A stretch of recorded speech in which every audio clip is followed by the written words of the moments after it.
Hey, welcome back to the Ping Pong Flick Show. My name is Chris Wong. This is episode 353 of the Ping Pong Flick Show. Let's get to it. First up, this is a subject I have not talked for a long time because there was practically zero updates in regards to Power Rangers, the movie, especially the Power Rangers sequel of the 2017 Power Rangers, which is one of my favorite films. I mean, I literally have that Blu-ray up there, the collector's edition one, and as you can see, pretty much a Tokusatsu fan.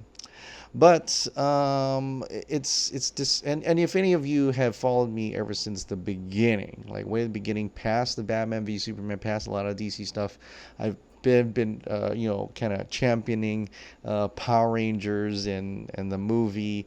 Even I love the movie as well. Wanted to see the sequel and stuff, but ultimately the box office wasn't that great. It's like everybody went the first weekend and never went back. And it's kind of like this thing that's happening with, Godzilla, King of the Monsters. I mean, it's even less than that. I don't think it even broke even at all. Like it lost money.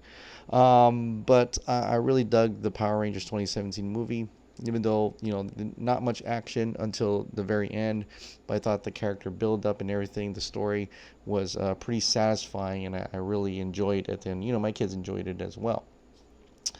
But this came out today, Power Rangers Now, which I follow because I want to know what's the next interpretation of Power Rangers, whether Hasbro or not is going to actually, who owns Power Rangers Now, would actually pick it up and continue the movie or not, even though Lionsgate kind of owns the 2017 Power Rangers. But here's the article. After nearly 2.5 years, fans waiting with bated breath for a sequel to Lionsgate's 2017 Power Rangers movie can finally put a nail in the coffin. The cast from the 2017 film will not be returning for any future installments in the Power Rangers film franchise. The news was confirmed by Dacre Montgomery, star of Netflix's Stranger Things, who portrayed the movie's Red Ranger. Montgomery confirmed in a Reddit AMA that Hasbro has elected not, to bring back the cast of the 2017 film. He said this: I think there is a Power Rangers movie in the works, but it's not with me and the cast. So yes, another Power Rangers movie will take place, but not with us, said Dacre Montgomery. Hasbro, the toy company who now owns the Power Rangers brand, is planning to reboot the film franchise with Paramount, and a date yet to be determined. When they do so, it will be with a new cast, a new story, and a new premise. Despite Lionsgate's Power Rangers movie pulling in positive word of mouth as indicated by the film's A score on CinemaScore, the film ultimately failed to impress critics or produce significant box office earnings, pulling in a measly $140 million at the global box office. The movie's failure, not just domestic, global.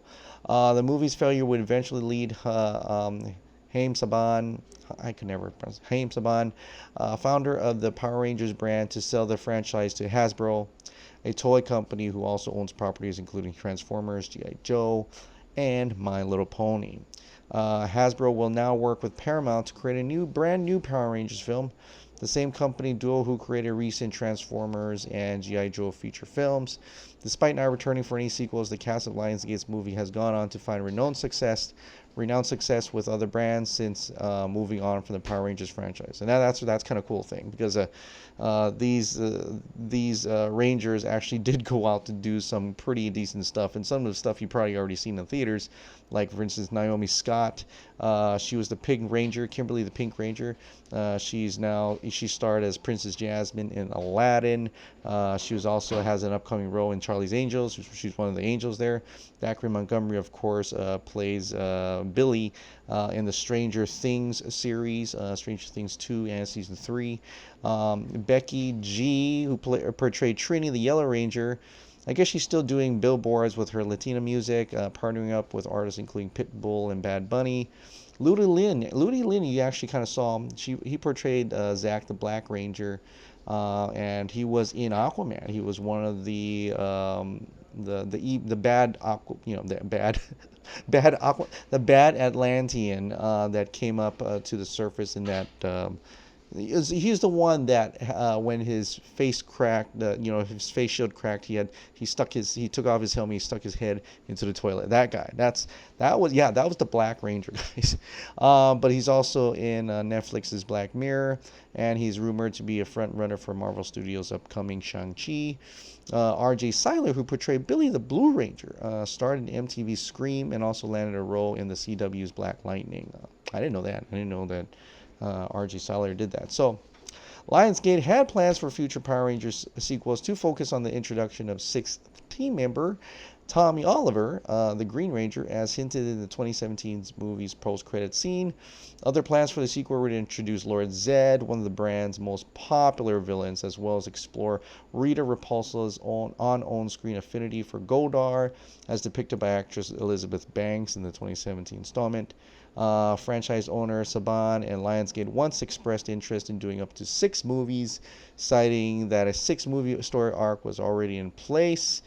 Yeah, I know, it's crazy. Those remaining 5 movies will never come to light, as word first surfaced in February 2019 that Hasbro would be taking the film franchise away from Lionsgate in favor of Paramount.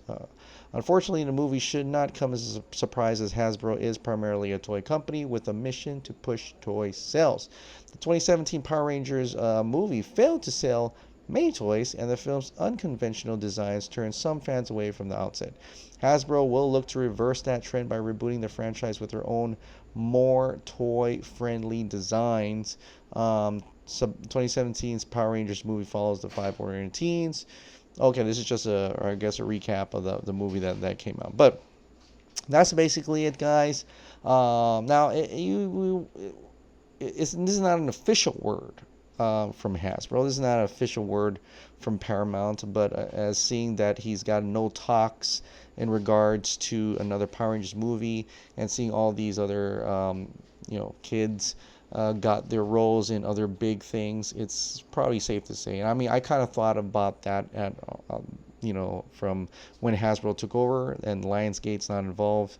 They are partial owners of that 2017 Power Rangers movie, so it seems most likely it's not going to happen. So sorry, guys. I mean, I'm just as disappointed as you. Unless you didn't like it, that's fine. If you didn't like it, cool. I really like the movie. I loved it, and I have I guess I have that movie, right? But I would love to see what happened. It was a good setup, It was a good setup, and it would have made a better another sequel that had a lot more action. Starts off with them already Power Rangers and stuff like that. Now we're gonna have another origin film, redoing Power Rangers. It's probably gonna be a big blockbuster. I would always say, like, if they're gonna do Transformers and just go all out, just go tongue in cheek type of big blockbuster movies, get Michael Bay. Get Michael Bay. I'm one of those guys. Get Michael Bay's explosions, blockbuster for people to go back and watch movies. It's fun. There's action everywhere, and that could work as well. Or if not, I think they're in good hands with Paramount. I think they're a lot better at promoting this big brand. They're a lot better at selling toys, and essentially Power Rangers is more of a kids movie anyway. So I mean, I really dug the take that Lionsgate did, but essentially I think there's a ton of people that didn't care for it, which is unfortunate, because it was a really good take. I believe it was a really good take. So, on to better news. If you're a Zack Snyder fan, there's something very awesome that happened today. Because not only is Zack Snyder doing Army of the Dead on Netflix, Netflix is also working with him, including Jay Oliva. This is coming from Variety. Zack Snyder to create Norse mythology anime series for Netflix. Netflix is continuing to expand its slate of anime fare, this time with the help of Zack Snyder, the Man of Steel and Justice League director.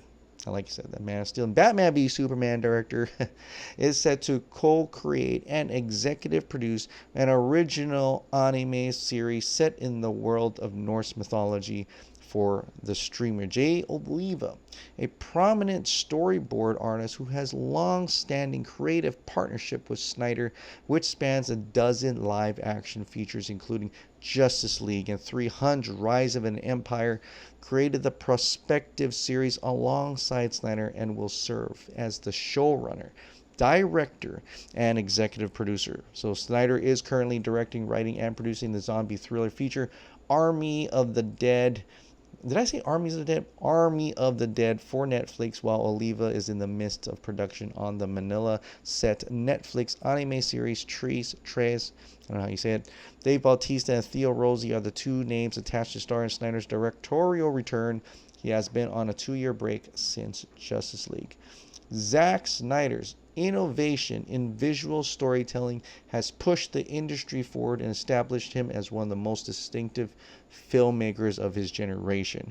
We are beyond excited to partner with him and his exceptional team to bring the iconic characters and stories of Norse mythology to life in his inimitable style, said John Durderian, head of anime program at Netflix.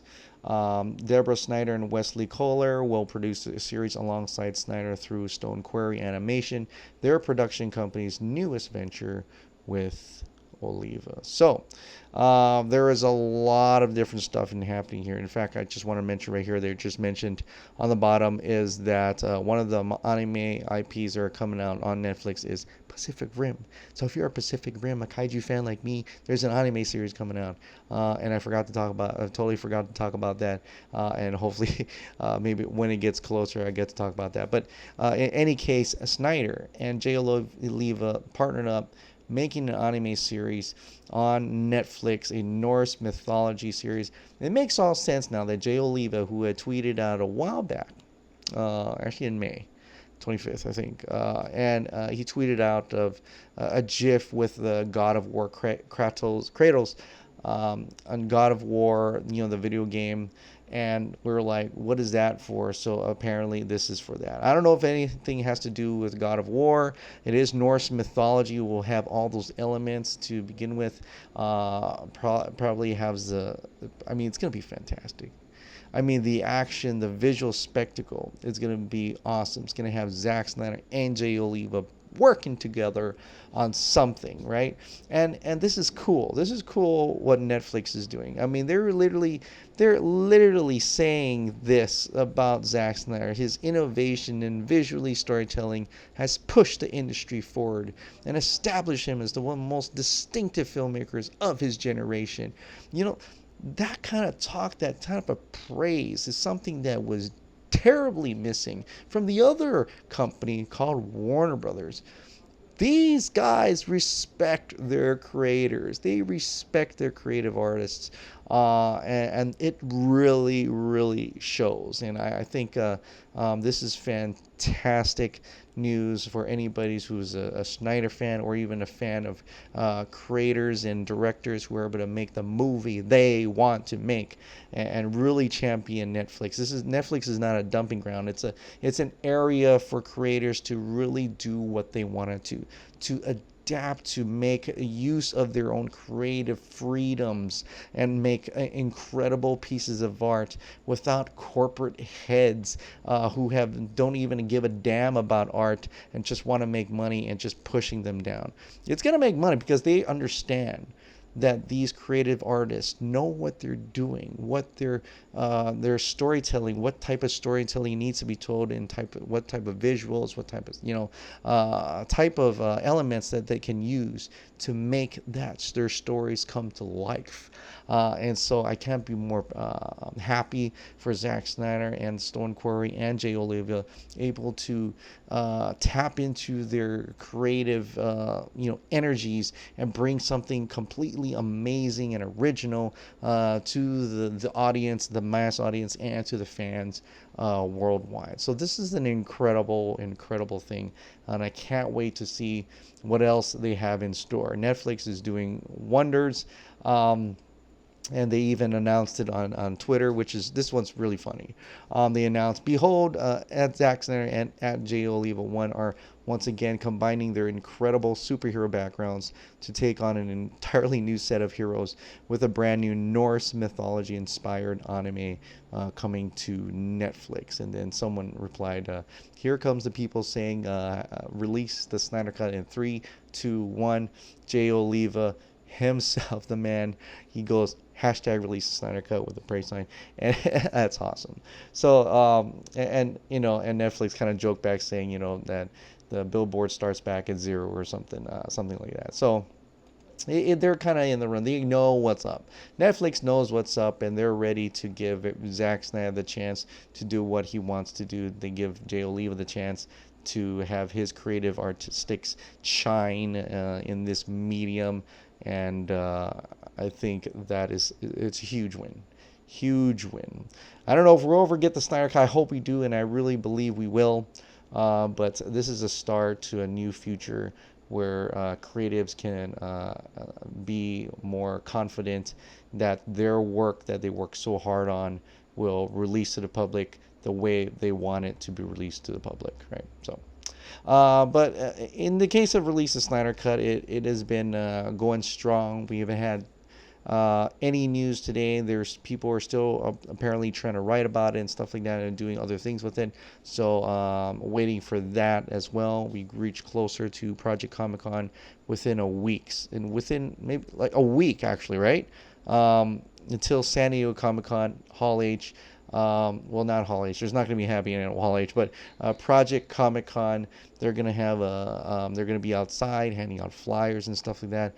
All my marketing material has gone to Nerd Queens over at their hotel, so they should be getting that on the 16th, I believe, and hopefully they can get that and then pass those out. I think it's going to be incredible. I think it's going to make a lot of noise with the banner, the billboard, everything. I think it's going to make a lot of noise, and hopefully a lot of people will write about it. So, and trend once again, and make Warner Brothers, Warner Media aware how much people actually want it, and make aware to other people who don't even know what that is. And we're reaching every milestone, and one of those giant milestones here, I'll end it on this, is that at RT Snyder Cut, release of Snyder Cut Twitter follower page, they have finally reached 6,000 followers. 6,000 followers. It's growing every single day. In fact, but when you're reading this, I'm saying 6,000. It's actually now 6,029 or something. So it's a milestone. They put this out today. Milestone.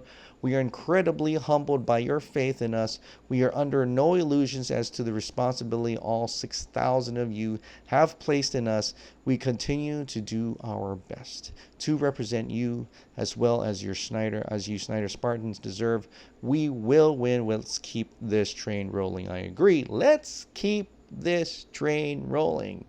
This is amazing. This is one of the biggest movements in Hollywood in terms of a cut that has gone from not existing to existing to almost done to maybe to done to like it doesn't mean anything to helping out with American suicide prevention to lots and lots of things. I mean, there's just countless milestones into this for this cause, that it has grown such a big appeal past Hollywood, past the media, to even to the general public, to the Washington Post, things like that, to larger mediums.